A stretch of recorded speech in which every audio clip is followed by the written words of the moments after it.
Right. దేవునికి స్తోత్రం. Brother Jashuva slide వస్తుంది కదా.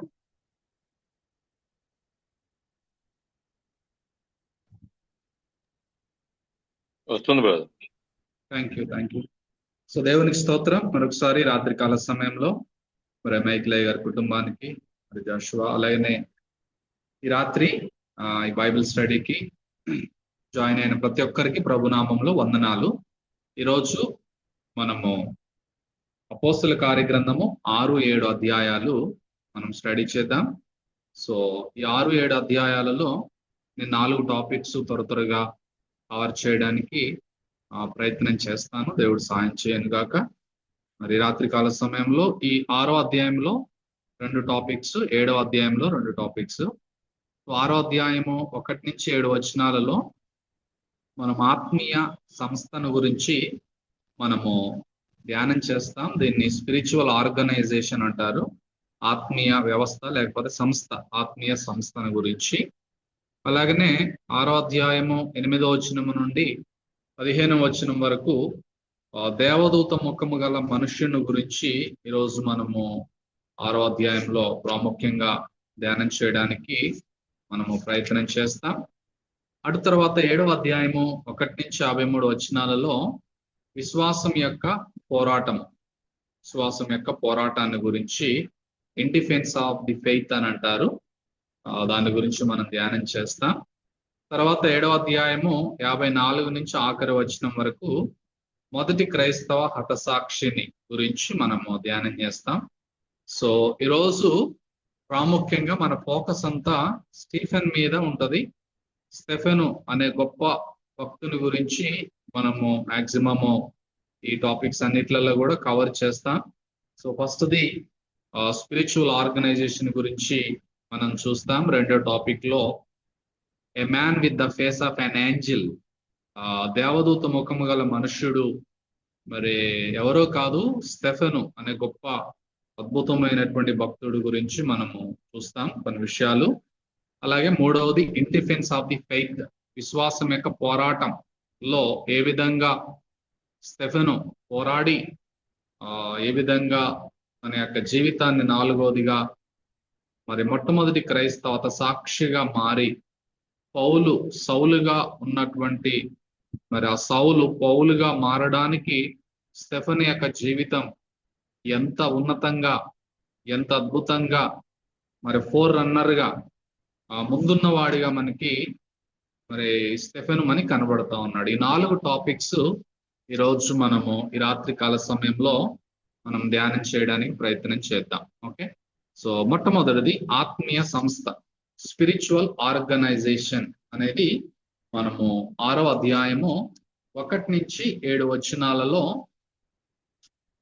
సంఘం, ఎందుకంటే అపోస్తల కార్యగ్రంథం అంతా కూడా సంఘము, సార్వత్రిక సంఘంతో పాటు స్థానిక సంఘాలు, మరి స్థానిక సంఘం యొక్క పరిపాలన, సంఘాన్ని పరిపాలించడము, సంఘములో కాపర్లు, సంఘములో పరిచారకులు, వీటన్నిటిని గురించినటువంటి విషయాలన్నీ మనకి మూలాలు అపోస్తలుల కార్యముల్లోనే మనకు ఉంటాయి. కనుక మరి ప్రాముఖ్యంగా ఈ స్పిరిచువల్ ఆర్గనైజేషన్ లో, ఆత్మీయ సంస్థలో ప్రాముఖ్యంగా మనం చూసేది ఏంటి అనంటే, చాలా స్థానిక సంఘాలలో వారికి ఆర్గనైజేషన్ అనేది ఉండదు. ప్రాముఖ్యంగా కొన్ని సంఘాలు ఎలా ఉంటారు అనంటే కంప్లీట్ గా పరిశుద్ధాత్మునికే అప్పగిస్తారు. మనుషులు ఏ ఒక్కరు కూడా, పాస్టర్ తప్ప ఏ ఒక్కరు కూడా, నాయకులు కావచ్చు, పరిచారకులు కావచ్చు, ఉండరు. అలాంటి వారికి అవకాశం ఇవ్వరు. పరిశుద్ధాత్మునికే కంప్లీట్ గా వారు మరి అప్పగించుకుంటారు. Whatever is organised they insist cannot be from God. So ఏది కూడా మనుషులు చేయకూడదు, దేవుడే చేయాలి. So some would even reject the concept of church membership also. మరి సంఘ సభ్యత్వాలు కూడా కొంతమంది ఏమంటారంటే రిజెక్ట్ చేస్తూ ఉంటారు, ఒప్పుకోరు. సో అలా కొన్ని సంఘాలు ఉంటాయి. మరికొన్ని సంఘాలు ఎలా ఉంటాయనంటే మరి ప్రాముఖ్యంగా ఆర్గనైజేషనల్ చార్ట్స్ పకడ్బందీగా, జాబ్ డిస్క్రిప్షన్స్ ఉంటాయి సంఘాలలో. సంఘాలలో బోర్డ్స్ ఉంటాయి, కమిటీలు ఉంటాయి, తర్వాతకి సబ్ కమిటీస్ ఉంటాయి. సో ఆ విధంగా మరి ఈ యొక్క కమిటీలు కావచ్చు, బోర్డులు కావచ్చు, సబ్ కమిటీస్ కావచ్చు, జాబ్ డిస్క్రిప్షన్స్ కావచ్చు, కార్పొరేషన్ కావచ్చు, ఇదంతా కూడా పరిశుద్ధాత్మ యొక్క మరి నడిపింపులో జరుగుతాదని మరి కొంతమంది భావిస్తూ ఉంటారు.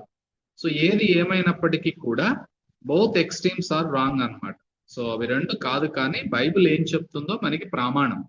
సంఘాలు మనుషులు చెప్పేది కాదు, కానీ బైబిల్ మనకి ప్రామాణికం గనుక, అపోస్తల కార్యగ్రంథమే సంఘానికి ప్రామాణికం గనుక మనకి దేవుడు గ్రంథస్థం చేసి రాసి పెట్టాడు.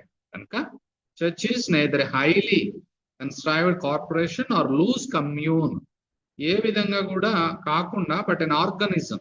సంఘము అనేది ఒక ఆర్గనైజేషన్ కాదు కానీ ఒక ఆర్గనిజం. చెప్పాలంటే ఒక జీవించే ప్రాణి. So it has both an organic unity and an operative life principal.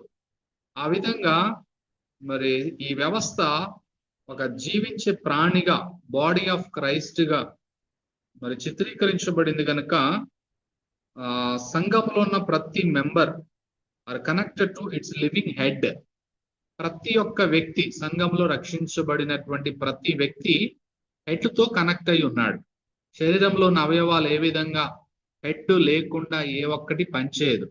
Head లో ఉన్నటువంటి బ్రెయిన్ కి అన్ని కూడా కనెక్ట్ అయి ఉంటాయి. చేతులు, వేళ్ళు, కాళ్ళు అన్ని కూడా కనెక్ట్ అయి ఉంటాడు. అలాగనే సంఘంలో ఉన్న ప్రతి మెంబర్, ప్రతి సభ్యుడు హెడ్ అయి ఉన్నటువంటి క్రీస్తుకి కనెక్ట్ అయి ఉన్నాడు అనేది మనం జ్ఞాపకం చేసుకోవాలి. అయితే ఆదిమ సంఘం యొక్క ఐక్యత, ఆ శక్తి ఏ విధంగా వారి యొక్క సాక్ష్యము యెరూషలేమును ఊడ్చిపడేసింది. So there unity and power gave them a testimony that swept Jerusalem.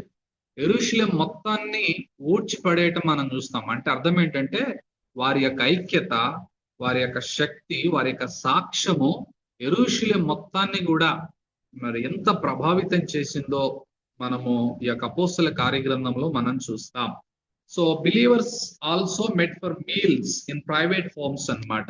ఈ రోజు మనలాగా మందిర బిల్డింగ్స్ అనేవి వారికి లేవు. అవి తర్వాత సెంచరీస్ లో బిల్డింగ్ కన్స్ట్రక్షన్ అనేది, కాన్సెప్ట్ అనేది తర్వాతకు వచ్చింది. మనము భవిష్యత్తులో ఎప్పుడైనా చూద్దాము. అయితే మూలం ఆదిమ సంఘంలో వారికి చర్చి బిల్డింగ్స్, ఆ బిల్డింగ్స్ మీద క్రాసు, ఆ బిల్డింగ్స్ చుట్టూ గోడల మీద వాక్యాలు, ఇలాంటివి ఏమి లేవు. మనం అనుకుంటున్నటువంటి కాన్సెప్ట్ వేరు, అపోస్తల కార్యగ్రంథంలో ఉన్నటువంటి సంఘం యొక్క కాన్సెప్ట్ వేరు. సో అపోస్తల కార్యగ్రంథంలో ఉన్నటువంటి సంఘాలు గృహాలలో, వారికి స్థలాలు, వారి గృహాలే మందిరాలుగా వారు కలిగి వారు దేవుని ఆరాధన చేసేవారు. గుంపులుగా వారు గృహాల్లో చేరి వారు ఆరాధన చేసేవారు. సో అలాంటి టైంలో వారికి సంఘాలలో కొంతమంది పేదలు ఉండేవారు, కొంతమంది ధనవంతులు ఉండేవారు. సో ఇంతకుముందు మనం చూసినట్లుగా ప్రతి ఒక్కరు వారికి కలిగిన దాన్ని తీసుకుని వచ్చి అపోస్తల పాదముల వద్ద పెట్టినటువంటి ఆ యొక్క పరిస్థితి ఇప్పుడు ఒక ఇష్యూగా మారింది. ఏ విధంగా మారింది సమస్యగా అంటే, మనీ విషయంలో కావచ్చు, మంచి వస్తువులు, goods were collected by the apostles and distributed to those in need. అవసరతలో ఉన్నటువంటి వారికి పంచిపెట్టడము, పేదలకి పంచిపెట్టడము, అలాగే మరి ఇంకా వారికి ఆహారాన్ని పంచిపెట్టడము, ఇదంతా కూడా జరిగేదన్నమాట. సో ఇక్కడ మరి బైబిల్ పరమైనటువంటి ఆత్మీయ సంస్థను గురించి మనం మొదటి టాపిక్ లో మనం చూస్తూ ఉన్నప్పుడు ఇక్కడ ప్రాముఖ్యంగా మరి 6వ అధ్యాయం 1-7 వచనాలలో, మరి 6వ అధ్యాయం 1, 2, 4 వచనాల్లో మనం చూస్తాము అసలు కారణం ఏంటి ఆత్మీయ వ్యవస్థని ఫామ్ చేయడానికి. ఆర్గనైజేషన్ క్రైసిస్ వచ్చిందనమాట. క్రైసిస్ అని అంటారు, అంటే సమస్య వచ్చింది.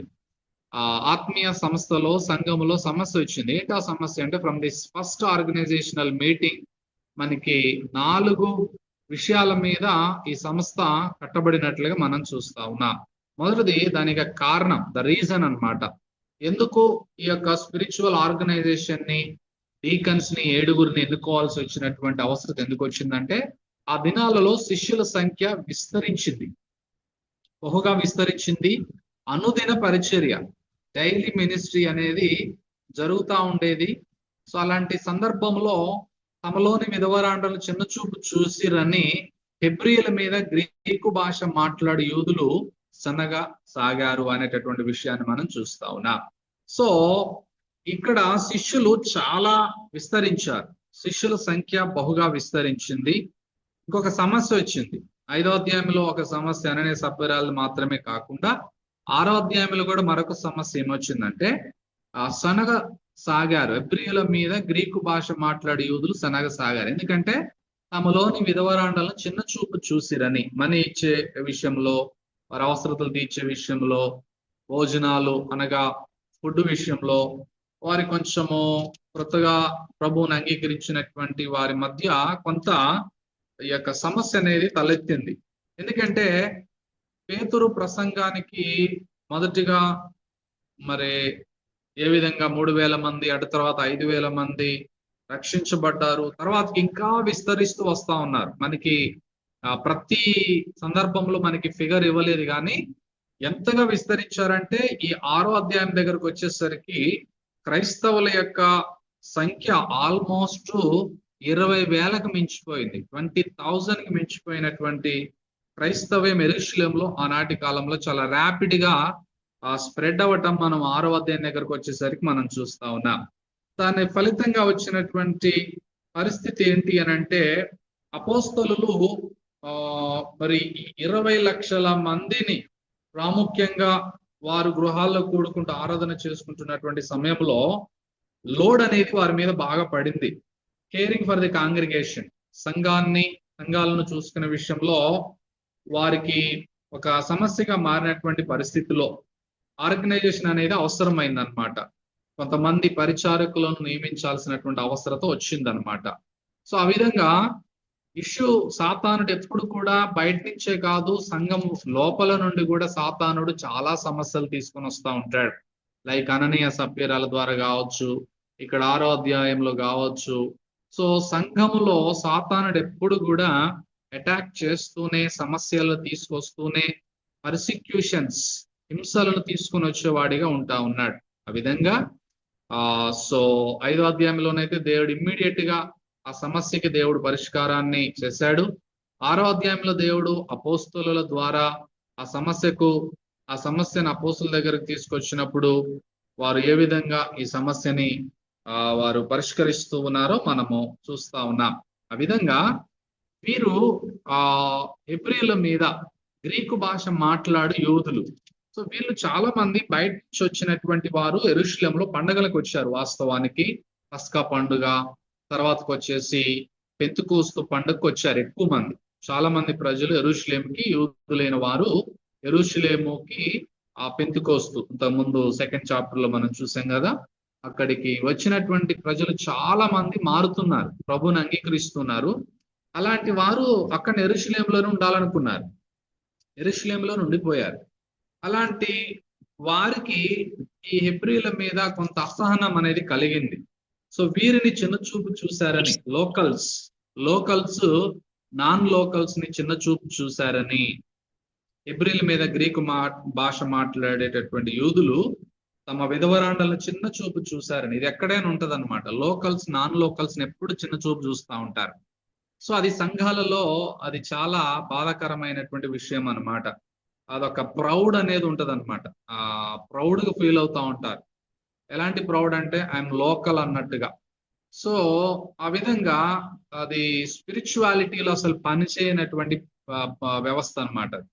ఆధ్యాత్మికమైనటువంటి సంఘములో అలాంటి దానికి తావు లేకుండా దేవుడు చేశాడు. లోకల్ నాన్ లోకల్ అనేటటువంటి దానికి దేవుడు మరి ఎలాంటి అవకాశాన్ని ఇవ్వనటువంటి వాడిగా మనం చూస్తూ ఉన్నాం.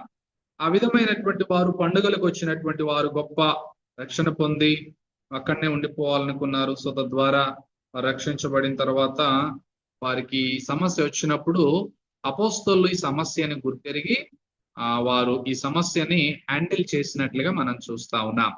సో అపోస్తలుల యొక్క ప్రాథమిక పని ఏంటి అని అంటే వారికి స్పిరిచువల్ వర్క్ అనేది అపోస్తలుల యొక్క పని. ఏంటి వాళ్ళ పని అని అంటే వాళ్ళ ప్రయారిటీ, వాళ్ళ ప్రాధాన్యత వారికి తెలుసు. అపోస్తలుల యొక్క ప్రాధాన్యత ఏంటంటే ప్రార్థన యందు, వాక్య పరిచర్య యందు ఎడతెగక ఉండాలి. అంటే టీచింగ్ లో, అలాగే దేవుని వాక్యాన్ని చదివి బోధించడంలో వీరు ప్రాధాన్యతని కలిగినటువంటి వారిగా ఉంటున్నారు. సో అందుకోసమే వారు ఒక మంచి సజెషన్ చేశారనమాట. You serve the tables and we will serve the word. మీరు భోజనాలను వడ్డించండి, మేము వాక్యాన్ని వడ్డిస్తాము అనేటటువంటి సమస్యని పరిష్కరించినట్లుగా మనం చూస్తా ఉన్నాం. పౌలు కూడా తర్వాతకి పేదలైనటువంటి వారిని చేర్చుకోవాలి, వారికి సహాయం చేయాలి అనేటువంటి విషయాలన్నీ కూడా 1 కొరింథీ 16వ అధ్యాయంలో, 2 కొరింథీ 8వ అధ్యాయం 9వ అధ్యాయంలో సో చాలా సందర్భాలలో ఉంటాయి. సో కాబట్టి programs are no substitute for the power of God and his word. ఇక్కడ చాలా ప్రాముఖ్యమైనటువంటి ఇంకొక ప్రధానమైనటువంటి విషయం ఏంటి అనంటే, ప్రోగ్రామ్స్ అనేవి దేవుని వాక్యానికి, దేవుని శక్తికి ఏమంటారు, సబ్స్టిట్యూట్ అంటే ప్రతినిధులు కాదు, ప్రతినిధులు కావు. సో ఈరోజు ప్రోగ్రామ్ ఓరియంటెడ్ చర్చెస్ ఎక్కువ అవుతున్నాయే తప్ప దేవుని శక్తి, సువార్త, ప్రత్యేకంగా దేవుని వాక్యము వెదజల్లేటటువంటి పరిస్థితి ఈరోజు సంఘాల్లో ఉండడం లేదు. ఆ ప్రయారిటీని చాలా మంది కాపర్లు, ఆత్మీయ నాయకులు మర్చిపోయినటువంటి వారిగా ఉంటున్నారు. కనుక అపోస్తలుల ప్రాధాన్యతను వారు మర్చిపోలేదు. మేము ప్రార్థన యందు, వాక్య పరిచర్య యందు ఎడతెగక ఉండాలి. ఎందుకంటే వాక్యమే, సువార్తనే జీవితాలను మార్చేది. వేల మందిని మారుస్తుంది దేవుని వాక్యం. అంత శక్తి ఉన్నది కనుక ఆ ప్రాధాన్యతని వారు ప్రోగ్రామ్ ఓరియంటెడ్ గా సబ్స్టిట్యూట్ చేయలేదు ఈ రోజు సంఘాల్లో జరుగుతున్నట్లుగా. కాబట్టి వారు అద్భుతమైనటువంటి ఒక నిర్ణయం తీసుకొని మరి ఒక ప్యూర్ ఛానల్ గా వారు ఉండాలని, దేవుని యొక్క సత్యం ఆ అపోస్తలుల ద్వారా, సంఘం ద్వారా ప్రపంచానికి వెళ్ళాలి అని వారు ఒక మంచి మరి నిర్ణయం. ఇది కారణం అన్నమాట. మెయిన్ తలెత్తినటువంటి ఫిజికల్ ఫుడ్ విషయంలో సమస్య వచ్చింది. ఆ ఫిజికల్ మనీ, ఆ మనీ విషయంలో, అలాగే ఫుడ్ విషయంలో మరి సమస్య వచ్చినటువంటి దానికి వారు ఒక చక్కటి సొల్యూషన్ తీసుకోవటం మనం చూస్తున్నాం.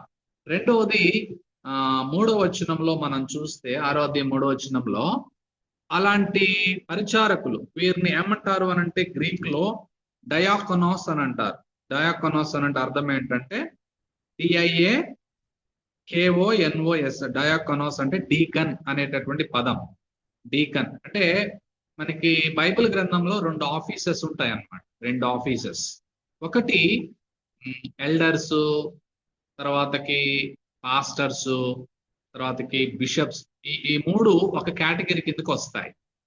రెండవ కేటగిరీ కిందకి డీకన్స్ వస్తారనమాట. డీకన్స్ అంటే పరిచారకులు. సో ఇక్కడ 6వ అధ్యాయం 1 నుంచి 7లో మనం చూసేది రెండవ కేటగిరీకి సంబంధించినటువంటి ఆఫీస్. సంఘంలో రెండవ కేటగిరీకి సంబంధించిన ఆఫీస్ పరిచారకులు.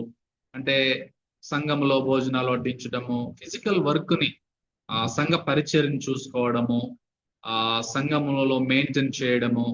సో ఇలాంటి పరిచారకులను గురించినటువంటి విషయాలు ఉన్నాయి. ఆ లక్షణాలు, ఆ పరిచారకులను సెలెక్ట్ చేశారనమాట. సెలెక్ట్ చేశారు. The apostles had to remain faithful to their priorities. వారు మాత్రము వారి యొక్క ప్రాధాన్యతను వారు మర్చిపోలేదు. వారి ప్రాధాన్యత ప్రధానమైన ప్రైమరీ ప్రాధాన్యత ప్రార్థన, వాక్య పరిచర్య. అది స్పిరిచువల్ వర్క్. డీకన్స్ చేసేదేమో ఫిజికల్ వర్క్. సో మేము చేసే పని మేము చేయాలి, మీరు చేసే పని మీరు చేయండి. You serve food, we will serve word. మీరు భోజనం వడ్డించండి, మేము వాక్యం వడ్డిస్తాం అనేటటువంటి విషయాన్ని వారు problem of distributing food and money equally remind.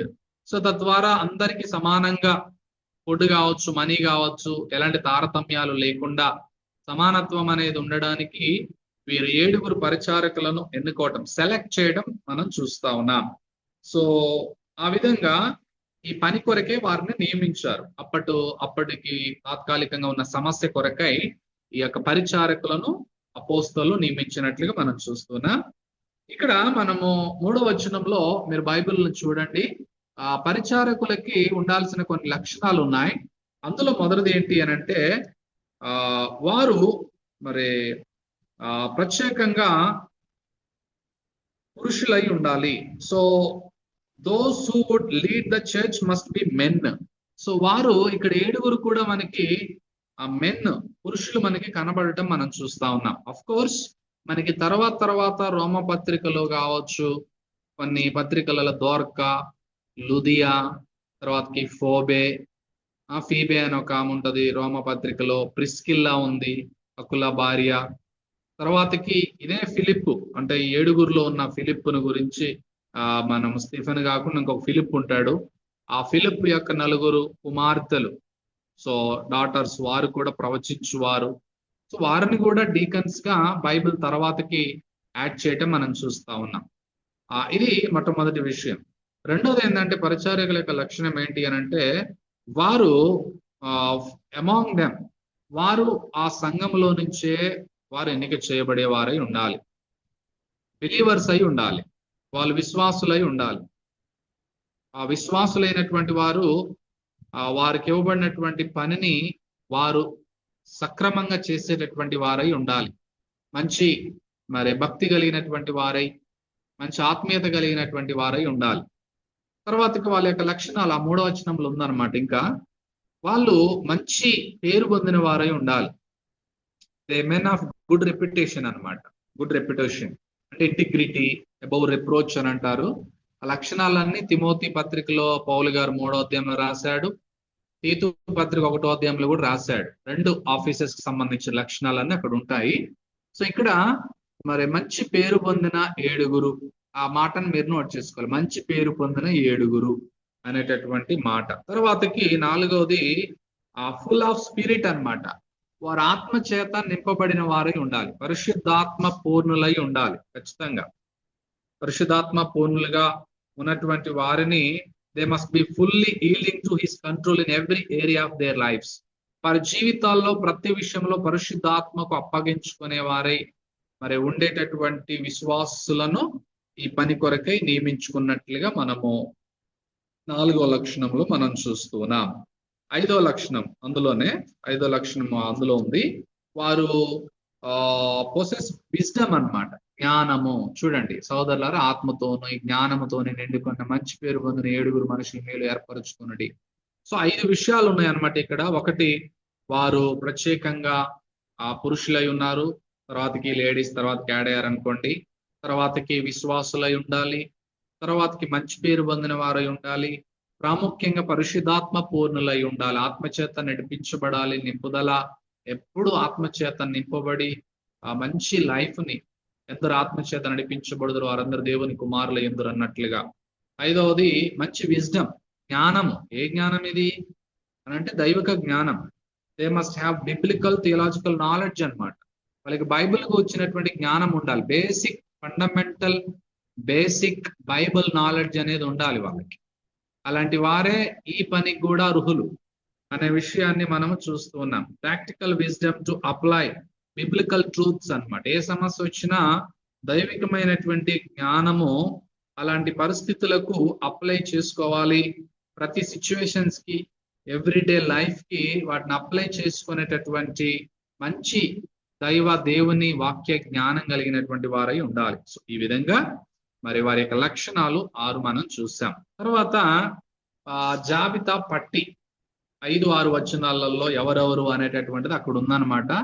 మీరు జ్ఞాపకం చేసుకుంటే, ఈ మాట జన సమూహం అంతటికి ఇష్టమైనందున వారు విశ్వాసంతోని పరిశుద్ధాత్మతోని నిండుకొనిన వాడైన స్టెఫెను, 2 ఫిలిప్, 3 ప్రోకోరు, 4 నీకానోరు, 5 తీమోను, 6 పర్మెనాసు, 7 యూదుల మత ప్రవిష్టుడును అంతియోకియ వాడగు నికోలాసు అను వారిని ఏర్పరచుకొనిరి. సో వారిని అపోస్తుల ఎదుట నిలబెట్టి వీరు ప్రార్థన చేసి వారి మీద చేతులు ఉంచడము మనం చూస్తున్నాం. సో ఈ 7 ప్రాముఖ్యంగా ఎన్నిక చేయబడటం. ఇందులో ప్రాముఖ్యంగా మన ఫోకస్ అంతా ఈ రాత్రి ఇంకొక 40 minutes మనం బాగా 7లో మొట్టమొదటి వాడైనటువంటి స్టెఫెన్ గురించి బాగా మనము స్టడీ చేయబోతున్నాం. Stephen was to play a pivotal role in the spread of the gospel beyond Jerusalem. యెరూషలేమును దాటి కూడా ఇతడు స్టెఫెను, 7లో మొట్టమొదటి వాడైనటువంటి స్టెఫెను చేసిన పరిచర్య ఒక అద్భుతమైనది. 2 గొప్ప మహానుభావుల మధ్య, అంటే ఇటు పేతురు రాబోతున్న పౌలు మధ్య ఒక గొప్ప వారధిలాగా పనిచేసిన వాడు స్టెఫెన్ అన్నమాట. ఈ స్టెఫెను మరి ప్రామినెంట్ రోల్ ప్లే చేశాడు అపోస్తుల కార్యగ్రంథంలో 6వ అధ్యాయము, 7వ అధ్యాయము, 8లో కూడా, 8వ అధ్యాయంలో కూడా బాగా ప్రాముఖ్యమైనటువంటి రోల్ ని ప్లే చేసినట్లుగా, స్వార్థీకరణలో మరి సంఘ పరిచర్యలో అద్భుతమైన రోల్ ప్లే చేసినట్లుగా మనం చూస్తున్నాం. కనుక సమరీయులకు స్వార్థ ప్రకటించే విషయంలో అద్భుతమైన రోల్ 8వ అధ్యాయంలో మరి ప్రాముఖ్యంగా మనము ఫిలిప్పును గురించి మనం చూస్తాం అన్నమాట. రెండో వ్యక్తి ఫిలిప్పు తర్వాతకి స్టెఫెన్ తర్వాత ఫిలిప్పు బాగా స్టెఫెన్ అయితే 6-7 అధ్యాయాలలో అద్భుతమైన రోల్ ప్లే చేసి చనిపోయాడు 7వ అధ్యాయం ముగింపులో. 8వ అధ్యాయములో ప్రాముఖ్యంగా ఈ నెక్స్ట్ వచ్చినటువంటి ఫిలిప్పు అద్భుతమైనటువంటి రోల్ ప్లే చేశాడు. ఆ సమరీయులకి వాక్యం ప్రకటించడము, తర్వాతకి ఇథియోపియుడైన నపుంసకునికి వాక్యం ప్రకటించడము, తన 4 కుమార్తెలు కూడా ప్రవచించేటటువంటి వరం కలిగినటువంటి వారిగా పరిచర్యలో ఎదగటము మనందరం కూడా చూస్తూ ఉంటాం. So they played a crucial role in the foundational history of the church. ఈ 7గురిలో ఇద్దరు, ప్రాముఖ్యంగా స్టెఫెను అద్భుతమైన రోల్ ప్లే చేశాడు. తర్వాత ఫిలిప్పు కూడా అద్భుతమైనటువంటి రోలు ప్లే చేసినట్టుగా మనము ఈ జాబితాలో ఇద్దరిని మనం అపోస్తుల కార్యగ్రంథంలో బాగా మనం చూస్తాం. తద్వారా ఆత్మీయ సంస్థల ద్వారా 7గురిని ఎన్నుకోవటం ద్వారా వచ్చిన ఫలితం, ఆ సమస్య నుంచి వారు బయటపడి 7వ వచనంలో దేవుని వాక్యం ప్రబలమై శిష్యుల సంఖ్య యెరూషలేములో బహుగా విస్తరించింది. ఇంకా విస్తరించడమే. ఈ అపోస్తుల కార్యగ్రంథం అంతా కూడా మల్టిప్లికేషన్ అనేది బాగా జరిగింది. ఇంకొక విషయం నేను పాస్ చేసి నేను మీకు ఇక్కడ జ్ఞాపకం చేస్తున్నాను. ఈ అపోస్తుల కార్యగ్రంథంలో మనకి మ్యాథమెటికల్ ఫార్ములాలు 4 ఉంటాయి. 1 కూడికలు, 2 తీసివేతలు, 3 హెచ్చువేతలు, 4 భాగాహారాలు అంటారు. సో ఆ ఫార్ములా జరిగింది ఇందులో. యాడింగ్ అంటే ఫస్ట్ ఏమో యాడింగ్, రెండవది సబ్స్ట్రాక్షన్ అంటే తీసివేయటం, 3 మల్టిప్లికేషన్ జరిగింది, 4 డివిజన్స్ జరిగాయి. సో ఇవి 4 అపోస్తుల కార్యగ్రంథంలో ర్యాపిడ్ గా మల్టిప్లై అవ్వటం అనేటటువంటి విషయాన్ని మనం చాలా జాగ్రత్తగా మనం జ్ఞాపకం చేసుకోవాలి. So that is the result. అది గొప్ప ఫలితం. ఈ ఆత్మీయ స్పిరిచువల్ ఆర్గనైజేషన్ ద్వారా అద్భుతమైనటువంటి మరి ఫలితాన్ని మరి రావటం మనం చూస్తున్నాం. దేవుని వాక్యం ప్రబలమైంది బాగా. దాన్ని మాత్రం మనం డౌన్ చేయలేదు. దేవుని వాక్యాన్ని నొక్కి పెట్టలేదు. దేవుని వాక్యాన్ని అనగొట్టలేదు. దేవుని వాక్యాన్ని అగ్రపీఠంగా సంఘాలలో దేవుని వాక్యం ఏలాలి.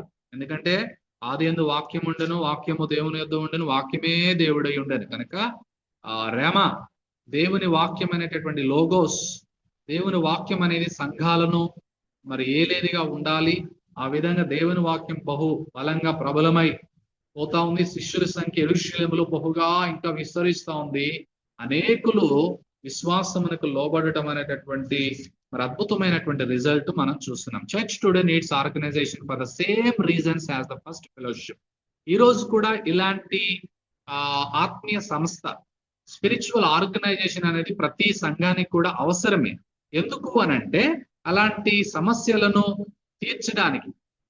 కాకపోతే ఈ రోజులలో జరిగేది ఏంటంటే ఇలాంటి కమిటీల ద్వారా లేని సమస్యలను సృష్టించేటటువంటి పరిస్థితి అవుతుంది. భిన్నంగా ఆపోజిట్ వేలో జరుగుతుంది. కానీ ఉన్న సమస్యలను సాల్వ్ చేయడానికే స్పిరిచువల్ ఆర్గనైజేషన్ ఫామ్ అవ్వాలి తప్ప స్పిరిచువల్ ఆర్గనైజేషన్ ఫామ్ అయ్యి లేని సమస్యలను సృష్టించేదిగా ఉండకూడదు అనేటటువంటిది మనం ప్రాముఖ్యంగా ఇక్కడ ఫస్ట్ టాపిక్ లో మనము నోట్ చేసుకుంటున్నటువంటి పాయింట్. సో కాబట్టి pastors must be free to focus on the preaching of the word and prayer.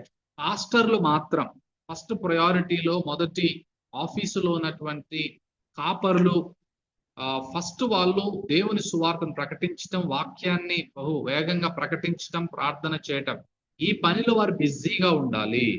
ఆ తర్వాతకి రెండవ ఆఫీస్ మనం ఇప్పటిదాకా చూసాం. ఆత్మీయ సంస్థలో డీకన్స్, పరిచారకులు కూడా వాళ్ళు ఫిజికల్ వర్కులు చేస్తూ కూడా వారు దేవుని వాక్యాన్ని ప్రకటించడానికి ముందుకు రావచ్చు. కాబట్టి better organization can help meet the needs of all the members, this avoid conflict. అలాంటి పోరాటాలను, అలాంటి సమస్యలను తీర్చడానికి ఇలాంటి అద్భుతమైనటువంటి పరిచర్య అనేటటువంటిది అవసరం అన్నమాట. ఇది మొట్టమొదటి టాపిక్. రెండవది మనం చూద్దాం.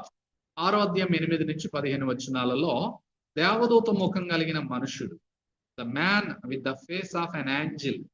సో ఈ అద్భుతమైన వ్యక్తి ఎవరో కాదు. ఇప్పుడు ఫోకస్ అంతా మనది మిగతా 3 టాపిక్స్ లో స్టెఫెన్ మీద మనం ఉంచుతాం మన ఫోకస్. స్టెఫెన్ ఒక గొప్ప అద్భుతమైనటువంటి మరి భక్తుడు అన్నమాట. మొదటి క్రైస్తవ హతసాక్షి కూడా. So bridging the gap between these 2 Giants ఈ స్టీఫెన్. పేతురికి రాబోతున్న పౌలు గారికి మధ్య, ఇద్దరు జైంట్స్ మధ్య ఒక గొప్ప మరి భక్తుడిగా మనకి మరి ఈ యొక్క స్టెఫెన్ మనకి కనబడతా ఉన్నాడు అనమాట. సో పేతురేమో యూదులకి గొప్ప అపోస్తలుడిగా పరిచర్య చేశాడు. పౌలేమో అన్ని జనాంగాలకి గొప్ప పరిచారకుడు అపోస్తలుడిగా పనిచేశాడు. స్టెఫెను ఇటు యూదులకి అలాగనే అటు అన్యులకు కూడా పరిచర్య చేసిన వాడిగా కొంతమంది కనబడతా ఉన్నాడు. సో కాబట్టి స్టెఫెను పౌలుకి ముందున్నవాడు, ఫోర్ రన్నర్ ఆఫ్ పాల్ అని అంటారు. Stephen was and many ways a forerunner of Paul. ఒక విధంగా చెప్పాలంటే పౌలు మార్పుకి కూడా దోహదపడినటువంటి వ్యక్తి స్టెఫెన్. స్టెఫెన్ యొక్క ప్రార్థన, అతని గొప్పతనాన్ని గురించి మనం చూస్తాం. He was the first Christian martyr. ఇతడు క్రైస్తవ సంఘానికి మొట్టమొదటి హతసాక్షి అనే విషయాన్ని మనం చూస్తాం. ఇందులో స్టెఫెను అతని యొక్క స్వభావము 6వ అధ్యాయం 8వ వచనములో మనం చూస్తాం. స్టెఫెను ఏ విధంగా నిండుకున్నాడు, కృపతో బలంతో నిండుకొని మహత్కార్యాలు గొప్ప సూచక్రియలు చేసిన వాడిగా స్టెఫెన్ ఉంటా ఉన్నాడు. పేతురు పౌలుతో పాటు స్టెఫెను కూడా గొప్ప కృపతోని బలంతోని నిండుకొని మహత్కార్యాలు గొప్ప గొప్ప సూచక్రియలు చేసిన వాడిగా మనకి కనబడతా ఉంటున్నాడు అనమాట. అతని స్వభావం ఏంటి అని అంటే మరి ఈ సన్హెడ్రిన్ అనేటువంటి ఒక సభ ఉంటది, మహాసభ. 70 మంది ఉంటారు అనమాట అందులో. అలాంటి సభ ఎదుట ఒక పోరాటం చేసినటువంటి యోధుడు, ఒక గొప్ప క్రీస్తు సైనికుడు స్టెఫెన్. సన్హెద్రిన్ ఎదుట మరి అతని యొక్క విశ్వాసాన్ని ఏ విధంగా కనపరిచాడో మనము ఈ యొక్క టాపిక్స్ లో మనం కవర్ చేస్తాం. స్టెఫెను విశ్వాసంతో మాత్రమే నిండుకున్న వ్యక్తి కాదు, కానీ అతడు పరిశుద్ధాత్మతో ఎప్పటికప్పుడు నింపబడుతూ నడిపించబడుతూ ఉన్నటువంటి ఒక గొప్ప భక్తుడు. సో అలాంటి ధన్యత ప్రతి విశ్వాసి దేవుడు ఇచ్చాడు. ఎఫెసీ 5:18 ప్రకారం మనకి ఆజ్ఞ ఇవ్వబడింది. స్టెఫెన్ లాగా మనం ప్రతిదినం ప్రతిరోజు పరిశుద్ధాత్మ పూర్ణులమై మనం జీవించాలి. So to be full faith is to trust God.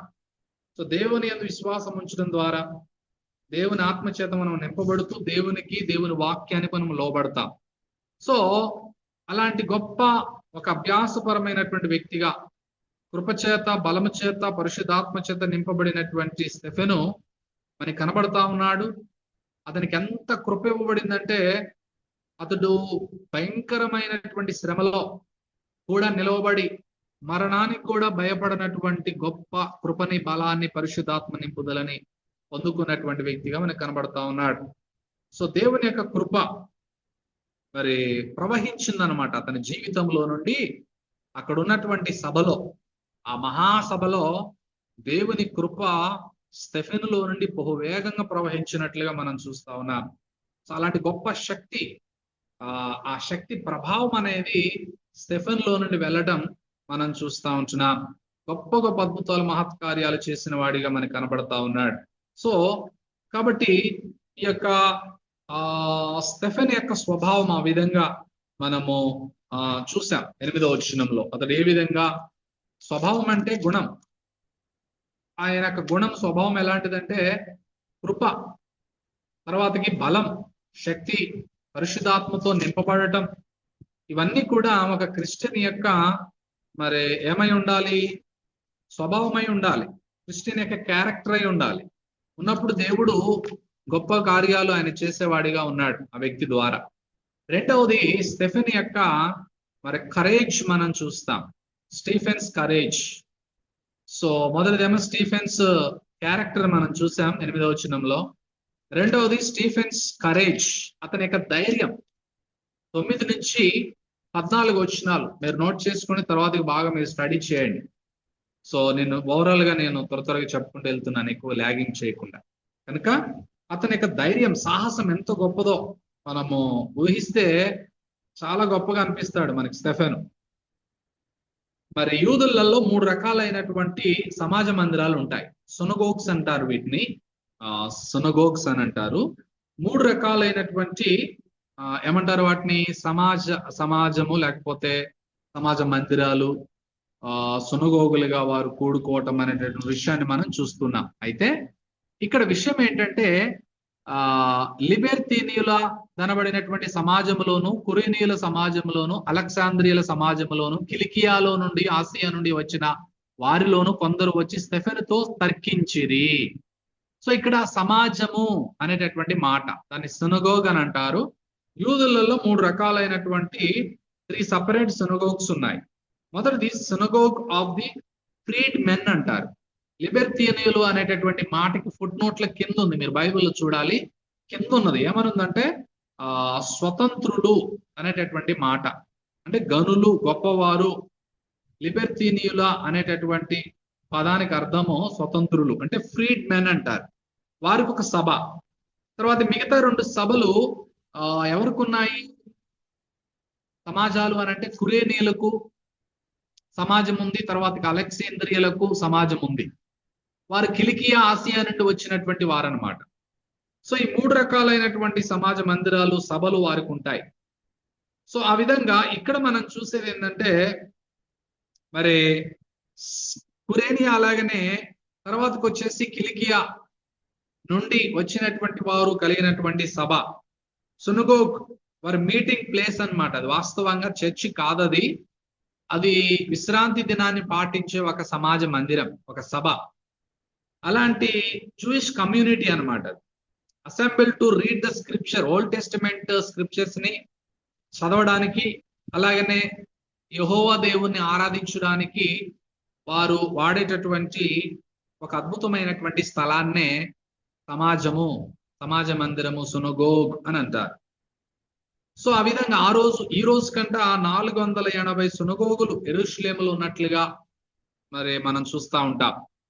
So ఆ విధంగా మరి స్టెఫెను ఆ సమాజము మందిరములో, సునగోగులో ఒక మెంబర్ గా ఉంటా ఉన్నాడు. గనుల మధ్య మరి ఒక గొప్ప పరిచర్య చేసిన వాడిగా ఉంటా ఉన్నాడు.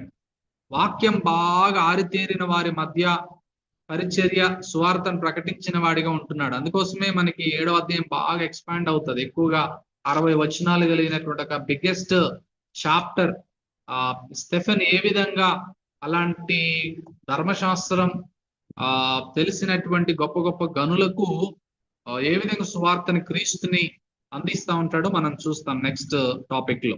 కనుక ఇక్కడ మనం నేర్చుకునేది అతని యొక్క ధైర్యం ఏంటి అని అంటే, అతడు ఇలాంటి గొప్ప గొప్ప వారి మధ్య ఏమాత్రం భయపడకుండా మరి అతడు వాదించిన వాడిగా, తర్కించిన వాడిగా, మీరు ఆ వచనాలన్నీ 14 దాకా చదువుకుంటే అతడు స్టెఫెనుతో వారందరూ తర్కించారు కానీ మాటలాడుట యందు అతడు అగపరిచిన జ్ఞానము, అతనిని ప్రేరేపించిన పరిశుద్ధాత్మను వారు ఎదిరింపలేకపోయారంట.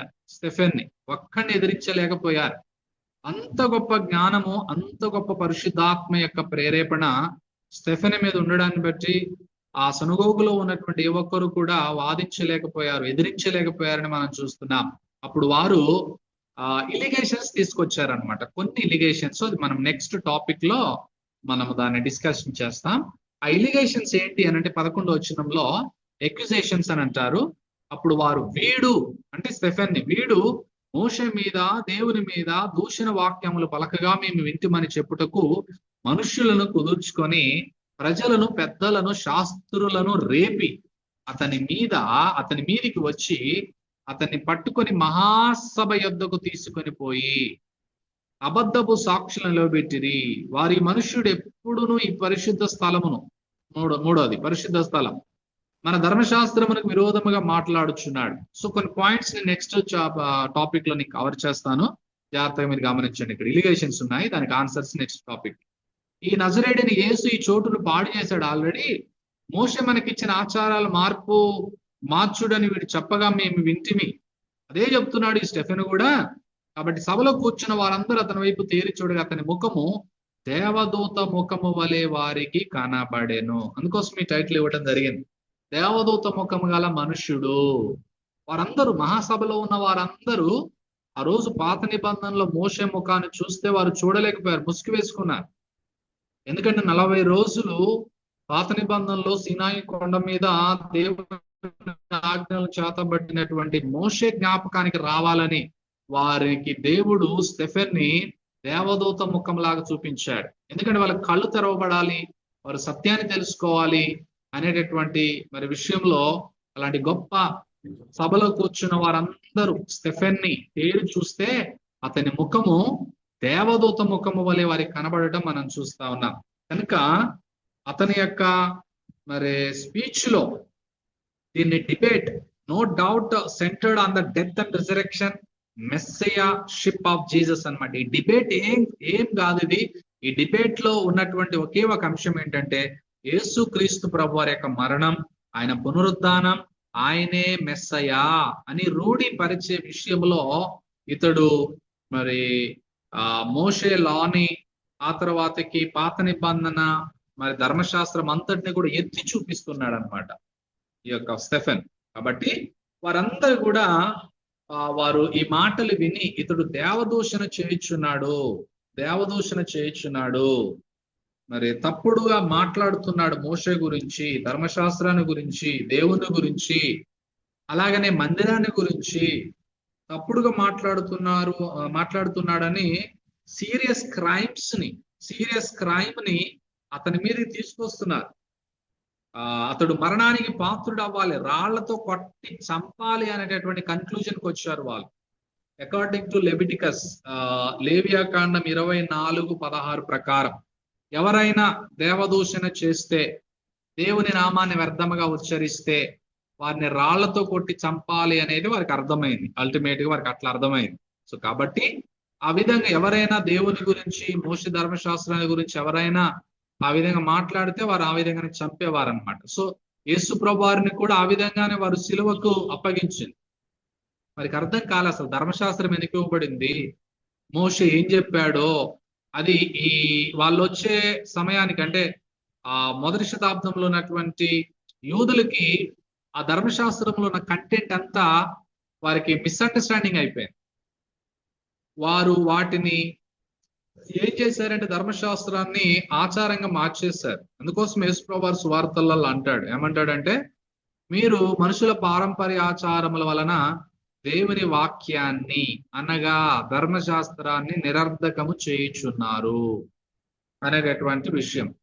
అంటే స్టెఫెన్ ఏం చెప్పడానికి ట్రై చేస్తున్నాడంటే అసలు వాస్తవం ధర్మశాస్త్రంలో ఇది ఉంది అని చెప్తుంటే వారికి ఏమర్థం అవుతుందంటే స్టెఫెను దేవుని నామాన్ని దూషిస్తున్నాడు, మోషేని, ధర్మశాస్త్రాన్ని, మందిరాన్ని దూషిస్తున్నాడు, దైవదూషణ చేస్తున్నాడు అనేటటువంటి తప్పుడు క్రైమ్స్ ని, ఎలిగేషన్స్ ని తీసుకురావటం మనం చూస్తున్నాం. సో కాబట్టి అలాంటి విషయాల పట్ల గుంపుగా వారు రావటం, వారందరూ కూడా గుంపుగా కూడి వారు మరి విరోధంగా మాట్లాడుతున్నాడని అబద్ధపు సాక్షులు నిలబెట్టడం, ఇవన్నీ కూడా మనము చూస్తూ ఉంటాం అన్నమాట. కాబట్టి ఆ విధంగా మనం ప్రాముఖ్యంగా ఈ యొక్క రెండవ టాపిక్ లో రెండవ విషయం ఏంటంటే అతని యొక్క ధైర్యం ఎలాంటిది అనేది మనము ప్రాముఖ్యంగా 14 వచ్చిన దాకా మనం చూస్తూ ఉంటున్నాం. 14 వచ్చిన దాకా అతని యొక్క ధైర్యం. తర్వాత అతని యొక్క ముఖం మనం 15 వచనంలో చదువుకున్న, సభలో కూర్చున్న వారందరూ అతని ముఖాన్ని చూసినప్పుడు దేవదూత ముఖము వలె కనబడటం మనం చూస్తా ఉన్నాం. దేవదూత ముఖము వలె అతని ముఖం ప్రకాశించడం. ఎందుకంటే God himself answered their false charges by putting his glory on Stephen's face అన్నమాట. అంటే వాళ్ళు పెట్టినటువంటి తప్పుడు ఎలిగేషన్స్ ని వారికి అర్థం చేయించడానికే దేవుడు సమాధానం ఇచ్చి దేవుడు స్టెఫెన్ యొక్క ముఖం మరి దేవదూత ముఖము వలె ఆ రోజు నిర్గమాకాండం 34వ అధ్యాయము 27 నుంచి 35 వచనాలలో ఏ విధంగా మరి మోషే ముఖము ఏ విధంగా అద్భుత రీతిగా ప్రకాశించిందో ప్రజలందరూ చూడలేకపోయారు. Same as it is picture ని ఇక్కడ మనకి స్టెఫెను ఇక్కడ సభలో చూపించడం మనం చూస్తున్నాం. కనుక మరి by putting his glory on Stephen's face, దేవుడు తన మహిమని స్టెఫెన్ యొక్క ముఖం మీద పెట్టడం ద్వారా God showed his approval of the new covenant and it's messenger. ఆ విధంగా పెట్టడం గల ఉద్దేశం ఏంటంటే దేవుడు న్యూ కవెనెంట్ లోనికి వేరు తీసుకొని రావాలని. ఇది ఒక వేరే సబ్జెక్ట్ అనుకోండి. న్యూ కవెనెంట్ అనేది ఓల్డ్ కవెనెంట్ అండర్ మోసెస్, పాత వడంబడిక మోషే ద్వారా ఇవ్వబడింది. మనకి ఎక్కడ యోహాను 1:14 కూడా చదువుతాం చాలా సందర్భాల్లో. 11-14 ఏమని 14 యోహాను 1:17 అనుకుంటా, 18 అక్కడ ఏమని ఉంటదంటే ధర్మశాస్త్రం మోషే ద్వారా మరి అనుగ్రహించబడింది, కృపా సత్యం యేసుక్రీస్తు మూలముగా కలిగింది. సో ఓల్డ్ కవెనెంట్ అనేది మోషే ద్వారా ఇవ్వబడింది, న్యూ కవెనెంట్ అనేది యేసుక్రీస్తు ద్వారా వచ్చింది. ఆ న్యూ కవెనెంట్ లోనికి వీరిని తీసుకురావాలి అనేటటువంటిదే సువార్త, యూదులకు సువార్త. ఈ న్యూ కవెనెంట్ లోనికి రావట్లేదు. ఇది ఆల్రెడీ పాత నిబంధనలోనే ప్రామిస్ చేయబడింది, కానీ మరి దేవుడు ఆ విధంగా ఆ చిహ్నాన్ని కూడా చూపిస్తున్నాడు. ఆ రోజు మోషే ముఖం ఓల్డ్ కవెనెంట్ ఏ విధంగా షైన్ అయిందో, ఇక్కడ మరి స్టెఫెన్ యొక్క ముఖముని కూడా ఆ సభ ఎదుట ప్రకాశింపజేయటం గురించి మనం చూస్తూ ఉన్నాం. కనుక అతని యొక్క జీవితం, అలాగనే అతని యొక్క సాక్ష్యం, స్టెఫెన్ యొక్క జీవితం సాక్ష్యం నిజంగా మరి చాలా గొప్ప ప్రభావాన్ని చూపింది. ప్రత్యేకంగా తార్సువాడైనటువంటి పౌలుగా మారడానికి దోహదపడినట్లుగా మనం చూస్తున్నాం. కనుక ప్రతి ఒక్క విశ్వాసి స్టెఫెన్ యొక్క జీవితాన్ని మరి కలిగి అతని మంచి సాక్ష్యాన్ని కలిగి జీవించుటే రెండో టాపిక్ యొక్క ఉద్దేశమై ఉంటాం. మూడోది చూద్దాం త్వరగా. మూడోది 7th చాప్టర్ లోనికి మనం వెళ్తున్నాం. లాంగెస్ట్ చాప్టర్ ఇది. స్టెఫెను ఒక సుదీర్ఘమైనటువంటి ప్రసంగం చేస్తాడనమాట. మహాసభ ఎదుటి, సన్హెడ్రిన్ అంటారు, మహాసభ, జూయిష్ కమ్యూనిటీకి సంబంధించినటువంటి ఒక మహాసభ ఎదుట స్టెఫెను సుదీర్ఘ ప్రసంగం. నేను రెండో టాపిక్ లో చెప్పాను, కొన్ని ఎలిగేషన్స్ తీసుకొచ్చారు అని. 4 ఎలిగేషన్స్ తీసుకొచ్చారు స్టెఫెన్ మీద. ఆ 4 ఎలిగేషన్స్ కి స్టెఫెను ఏం చేస్తాడంటే ఇండిఫెన్స్ చేస్తాడు. తన యొక్క విశ్వాసాన్ని మరి ఏ విధంగా మరి పోరాటంలో చూపిస్తూ విశ్వాసం యొక్క పోరాటాన్ని కనపరుస్తాడో మనం 7వ అధ్యాయం 1-53 వచనాలలో వారు తీసుకొచ్చినటువంటి ఎలిగేషన్స్ ని గురించి మనం చూస్తూ ఉంటాం. అందులో మొట్టమొదటిది ఏంటంటే, అసలు మనకి ఈ విషయం అర్థం కావాలనంటే అతడు ప్రాముఖ్యంగా 4 విషయాలలో మరి అతడు నిందించబడము, ఆరోపణ చేయబడటం మనం చూస్తూ ఉంటాం సభ ఎదుట. ఒక దైవ దూషణ చేసిన వాడిగా వారందరూ స్టెఫెన్ చూస్తూ ఉంటారు. సో తద్వారా మరి స్టెఫెన్ ఏం చెప్పాలనుకున్నాడు, లాస్ట్ కి యొక్క 7వ అధ్యాయములో నుంచి కంటెంట్ ఏం చెప్పాలనుకున్నాడంటే, యేసుక్రీస్తు ప్రభువారే మెస్సయా, చనిపోయి తిరిగి లేచి పునరుద్ధానుడైనటువంటి యేసుక్రీస్తు ప్రభువారే మనం ఎదురు చూస్తున్నటువంటి విమోచకుడు, రక్షకుడు అని అతడు పాత నిబంధనలోనికి వెళ్ళి, హిస్టరీలోనికి వెళ్ళి మొత్తాన్ని మూలాలను తీసుకొని వచ్చి ఆ పాత నిబంధన అంతా ఎవరిని గురించి మాట్లాడిందో ఆ యేసయ్యని వారికి ముందు చూపించడము మనం చూస్తున్నాం. కానీ మరి వారు ఫలితంగా చాలా మంది రెస్పాండ్ అవ్వలేదు. సో ఆ విధంగా మనకి ప్రాముఖ్యంగా ఈ యొక్క స్టెఫెను యొక్క విశ్వాసం యొక్క పోరాటంలో 4 ఆరోపణలు చేయబడ్డాడు. దాన్ని వాదించుకుంటాడు. అందులో దైవ దూషణను గురించిన ఆరోపణ చేయబడ్డాడు అని. అంటే దేవుని గురించి దూషణ చేస్తున్నాడు, దైవ దూషణ. ఎందుకంటే రాళ్ళతో ఒకటి చంపాలి కదా. సో ఎటకాలకి అలాగనే చేశారు వాళ్ళు, కానీ దైవ దూషణ చేసింది స్టెఫెను కాదు, ఆ సభలో ఉన్న వారే దైవ దూషణకు లోనయ్యారు వాస్తవానికి అనే విషయాన్ని మనం చూస్తా ఉన్నాం. కాబట్టి సీరియస్ క్రైమ్, ఫస్ట్ క్రైమ్ ఏంటంటే accusation of blasphemy against God. దేవునికి విరోధంగా దేవదూషణ చేశాడు అని 1-16 వచనాలు మీరు చదువుకుంటే ఈ విషయాలు ఉంటాయి అన్నమాట. So old covenant is not abrogated but fulfilled in Christianity. మనకి 2 వడంబడికలు ఉన్నాయి. పాత వడంబడిక మోషే ద్వారా ఇవ్వబడింది, కొత్త వడంబడిక యేసు ప్రభువారి ద్వారా ఇవ్వబడింది. ఆ పాత వడంబడిక కొట్టివేయబడలేదు, క్రీస్తులో నెరవేరి క్రైస్తవ్యంలో ఫుల్ఫిల్ అయినటువంటి విషయాన్ని ఈ యొక్క స్టెఫెను చెప్తా ఉన్నాడు, కానీ వాళ్ళకి అర్థం కాలేదు. ఆ తర్వాత అతని యొక్క ఉద్దేశం ఏంటి అని అంటే, ఏం చెప్పాలనుకుంటున్నారంటే, యేసుక్రీస్తు ప్రభువారు ఆయన పాత నిబంధన యొక్క నెరవేర్పు, ఆయన అబ్రహాం, ఇస్సాకు, యాకోబు, యోసేపు, మోషే, దావీదుల యొక్క మరి పితరుల వాగ్దానాన్ని బట్టి ఆయన ఈ లోకానికి ఒక నీతిమంతునిగా వచ్చాడు అనేటటువంటి విషయాన్ని స్థాపించాలనుకున్నాడు. కాబట్టి 7వ అధ్యాయము ప్రాముఖ్యంగా మనము 52వ వచనంలో ఒక్క మాట మీరు నోట్ చేసుకుంటే అదంతా మనం చూద్దాము. దానికి కరెక్ట్ వచనం 52లో ఉంటది. మీ పితరులు ప్రవక్తలలో ఎవరిని హింసింపకయుండిరి, ఆ నీతిమంతుని రాకను గూర్చి, అంటే యేసు ప్రభువు యొక్క రాకను గూర్చి ముందు తెలిపిన వారిని చంపేశారు. అక్కడ కూడా పాత నిబంధనలో కూడా ఆయనను మీరు ఇప్పుడు అప్పగించి హత్య చేసిన వారైతిరి. అంటే నీతిమంతుడు ఎవరంటే యేసు ప్రభు వారు ఇక్కడ. సో ఆ విధంగా మరి యేసుక్రీస్తు ప్రభు వారిని ప్రజెంట్ చేస్తున్నాడు. రైచియస్ వన్ అంటే యేసు ప్రభు వారు. కాబట్టి మరి ఇప్పుడు దైవ దూషణ గురించినటువంటి ఆరోపణ చేస్తున్నాడు అనేటటువంటి విషయాన్ని గురించి వీరందరూ స్టెఫెను మీద ఎలిగేషన్ తీసుకురావటం ద్వారా స్టెఫెను 1-16 వచనాలలో ప్రధాన యాజకుడు అడుగుతాడు, ఈ మాటలు నిజమేనా అని. అందుకు స్టెఫెన్ స్టార్ట్ చేస్తాడు 2వ వచనం నుండి ఆల్మోస్ట్ మనకి చాప్టర్ ఎండింగ్ దాకా. తండ్రులారా, సహోదరులారా, తండ్రులారా వినండి, మన పితరుడైన అబ్రహాము దగ్గరికి వెళ్తాడు ఫస్ట్. అంటే ఫిజికల్ డిసెండెంట్ ఫాదర్ అన్నమాట అబ్రహాం. అక్కడికి వెళ్ళి అబ్రహాము ఏ విధంగా అన్యుడిగా అంటే ఉన్నప్పుడు దేవుడు ఏ విధంగా హారానులో కాపురం ఉండడానికి ముందే మెసొపొతేమియాలు అంటే ఊరు అనే ప్రాంతంలో ఉన్నప్పుడే దేవుడు అబ్రహాంని ఏ విధంగా ఎన్నుకొని అతన్ని దేవుడు ఎన్నుకొని తర్వాతకి తీసుకొచ్చి అతనికి ఒక భూభాగాన్ని చూపించి, ఆ భూభాగములోని సంతానాన్ని విస్తరింప చేస్తాను, వారు 400 ఏండ్లు ఐగుప్తులో ఉంటారు, అలాంటి ఐగుప్తులో ఉన్నటువంటి వారిని నేను మరలా విడిపిస్తాను, వారిని విడిపించి 12 గోత్రాలుగా వారిని అద్భుతమైనటువంటి రీతిలో విడిపించి వారికి ధర్మశాస్త్రాన్ని ఇస్తాను అనేటటువంటి విషయాలన్నీ కూడా మరి ఈ యొక్క స్టెఫెను మూలాల్లోనికి వెళ్ళడం, దేవుడు ఏ విధంగా అబ్రహాముని పిలుచుకుంటాడో పిలుపుని గురించి, దేవుడు ఏ విధంగా అబ్రహాముకి ఆజ్ఞాపిస్తాడో ఆజ్ఞను గురించి, సో ఏ విధంగా అతడు ఆ పిలుపుకు లోబడి వస్తాడో దాని గురించి, తర్వాతకి అబ్రహాం యొక్క విశ్వాసం మీద ఎక్కువగా ఫోకస్ చేస్తాడు స్టెఫెన్.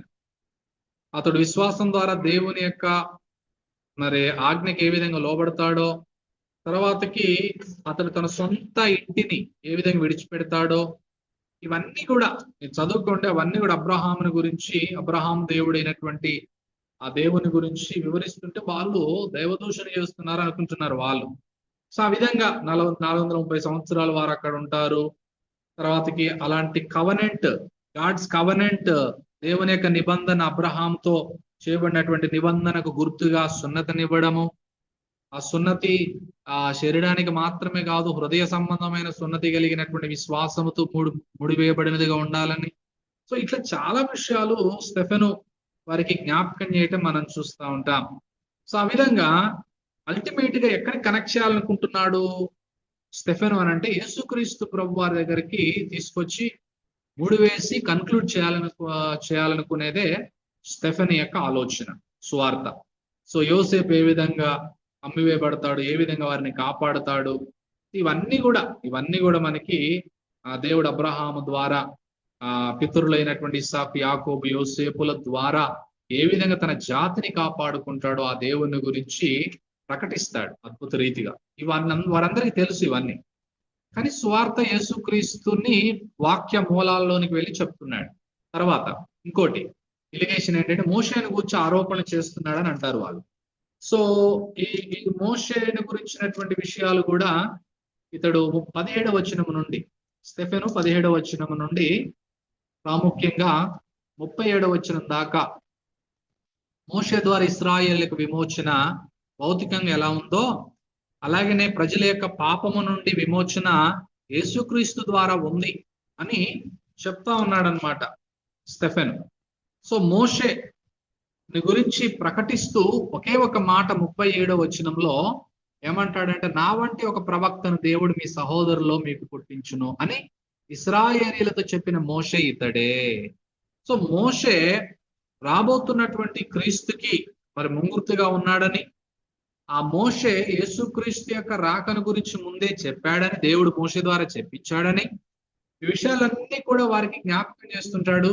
అలాంటి నా వంటి ఒక ప్రవక్తను మీ సహోదరులో పుట్టించినటువంటి దేవుడు ఆయన ఎవరో కాదు, ఆ మెస్సయ్య యేసుక్రీస్తు ప్రభువారు అని చెప్పడాన్ని గురించి మనం ప్రాముఖ్యంగా జ్ఞాపకం చేసుకుంటున్నాం.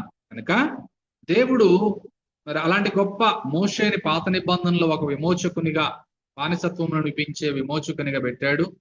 He was this crucial time in Israel's history that Moses was born. చాలా క్లిష్టతరమైనటువంటి పరిస్థితిలో మోషే పుట్టాడు.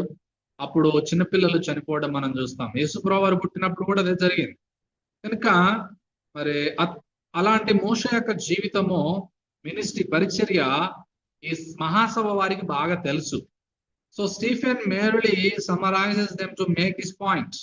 ఈ విషయాన్ని వారికి మరి చెప్పడానికి విషయాలన్నీ కూడా జ్ఞాపకం చేస్తా ఉన్నాడు. కనుక మరి అలాంటి విషయాలన్నీ స్టెఫెను ఇక్కడ మోషేని గురించినటువంటి ప్రస్తావన, ఏ విధంగా అతడు విడిపిస్తాడో, ప్రజలందరినీ కూడా వాగ్దాన భూమికి నడిపించుట్లో తన పరిచర్య 40 సంవత్సరాలు ఏ విధంగా ఉందో, మరి అలాగనే మోషే యేసుక్రీస్తు యొక్క ప్రవచనాన్ని ముందు ఏ విధంగా చెప్పాడో, అలాగనే అలాంటి సహోదరులలో మరి ఒక గొప్ప మరి ప్రవక్తను అనగా యేసుక్రీస్తుని పుట్టిస్తాడు అనేటటువంటి విషయాన్ని హైలైట్ చేస్తాడనమాట మెయిన్ గా స్టెఫెన్. తద్వారా Moses was rejected at first. వాస్తవానికి ఇశ్రాయేలీయులు ఫస్ట్ మోషేని నిరాకరిస్తారు. నీ పేరేంటి అని అంటే ఏం చెప్పాలయ్యా అంటే, నేను అన్నవాడిని అది చెప్పంటాడు. సో ఫస్ట్ వాళ్ళు నిరాకరిస్తారు. అలాగే యేసు ప్రభు వారిని కూడా ఈ లోకానికి వచ్చినప్పుడు యోహాను 1:11 ప్రకారము ఇశ్రాయేలు నిరాకరించారు. తన సొంత వారి యొద్దకు వచ్చినప్పుడు సేమ్ యేసు ప్రభు వారిని కూడా నిరాకరించారు. Moses was a shepherd. మోషే ఒక గొర్రెల కాపరి 40 సంవత్సరాలు. అలాగే యేసుక్రీస్తు ప్రభు వారు మంచి కాపరి, గుడ్ షెపర్డ్. తర్వాత మోషే ఇశ్రాయేల్ ప్రజలను ఐగుప్తులో నుండి విడిపించాడు.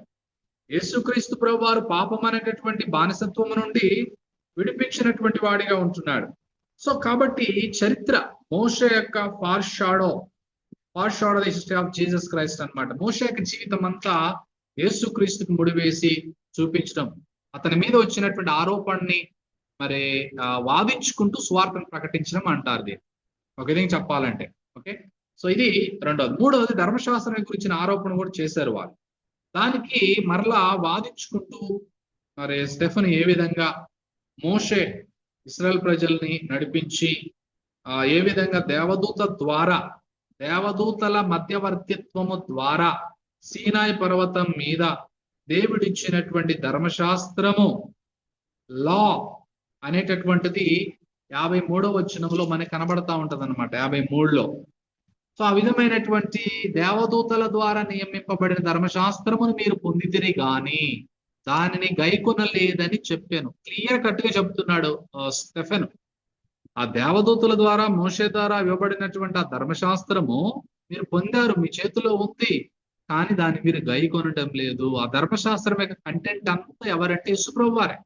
ఆ ధర్మశాస్త్రము ఒక బాల శిక్షకుడు క్రీస్తు యొద్దకు నడిపించుటకు, అది మీరు గమనించడం లేదని మరి స్టెఫెన్ చెప్పడాన్ని గురించి మనము ధర్మశాస్త్రం, లాని గురించినటువంటి ప్రస్తావన తీసుకురావటం మనం చూస్తూ ఉంటాం. కనుక God had every right to destroy the nation. He remained faithful to his covenant. దేవుడు ఆ టైంలో ఇశ్రాయేల్ అక్కడికి అందరు నాశనం చేయొచ్చు, కానీ దేవుడు వాగ్దానం చేశాడు, ఆ జాతిలో నుండి మెస్సయ్య రావాలి.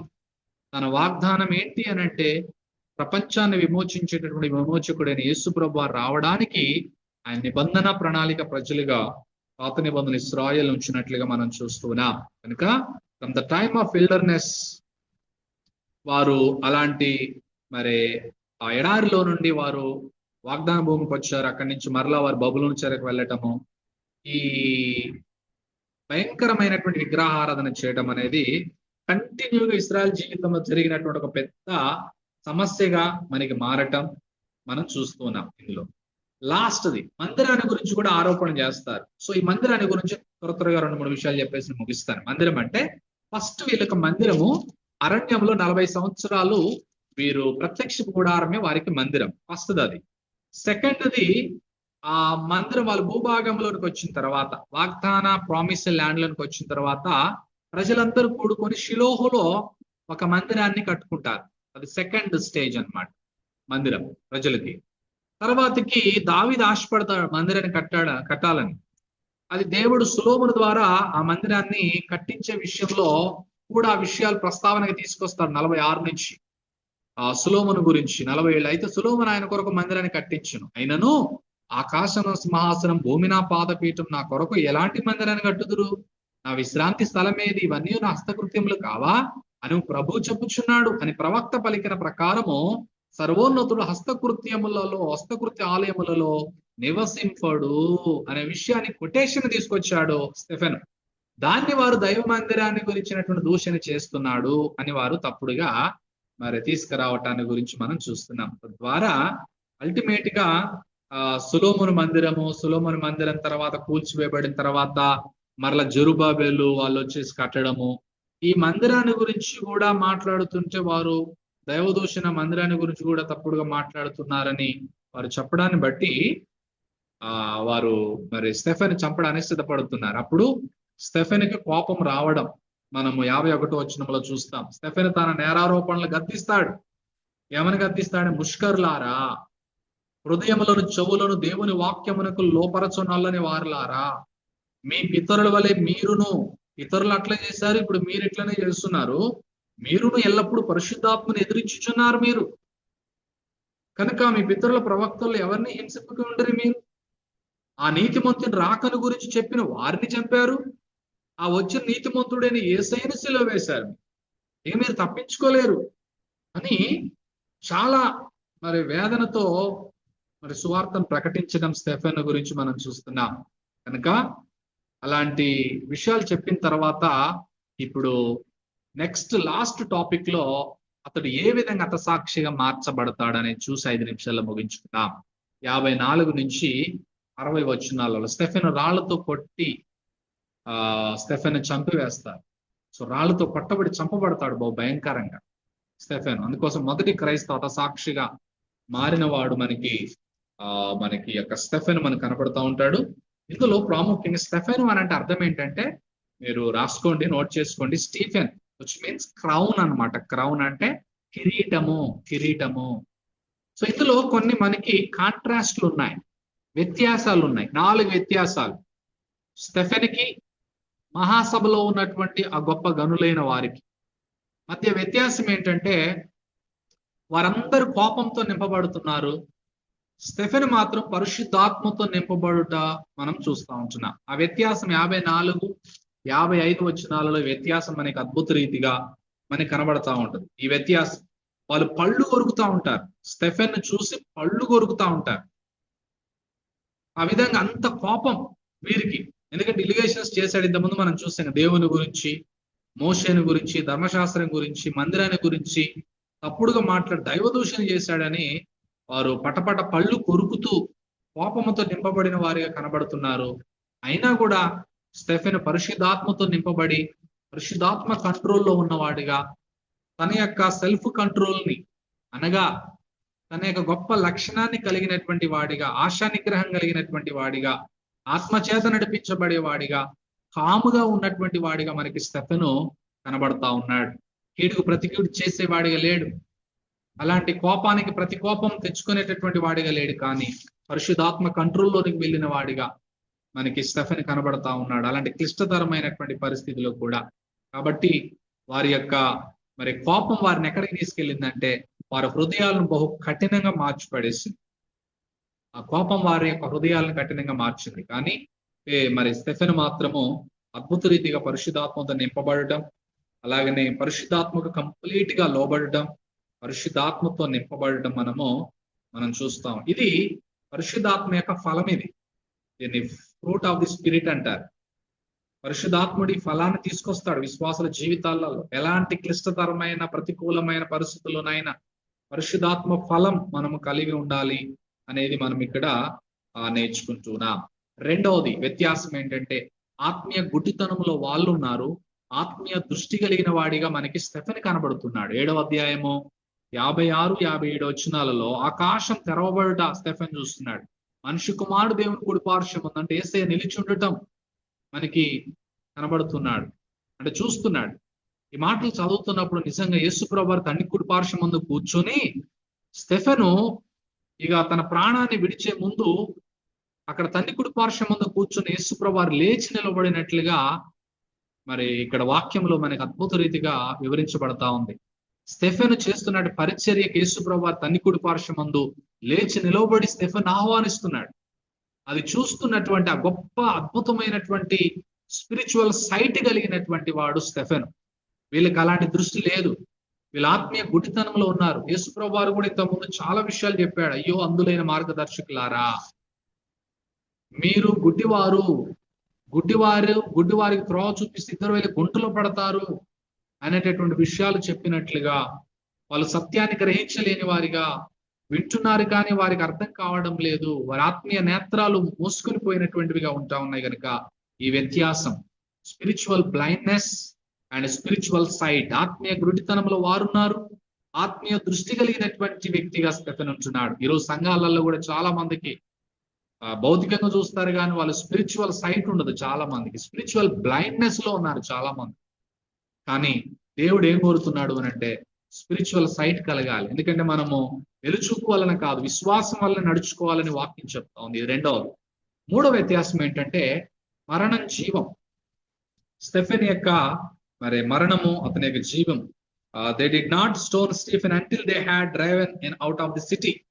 వాళ్ళు మరి తీసుకుని వెళ్ళి యేసుప్రభు వారిని ఏ విధంగా గవిని బయట సిలువేశారో స్టెఫెన్ కూడా తీసుకుని వెళ్ళి మరి భయంకరంగా రాళ్లతో కొట్టి రాళ్ళు రువ్వి పట్టణం వెలుపలికి అతన్ని వెళ్ళగొట్టి రాళ్ళు రువ్వి చంపారు. సాక్షులు ఉన్నారు.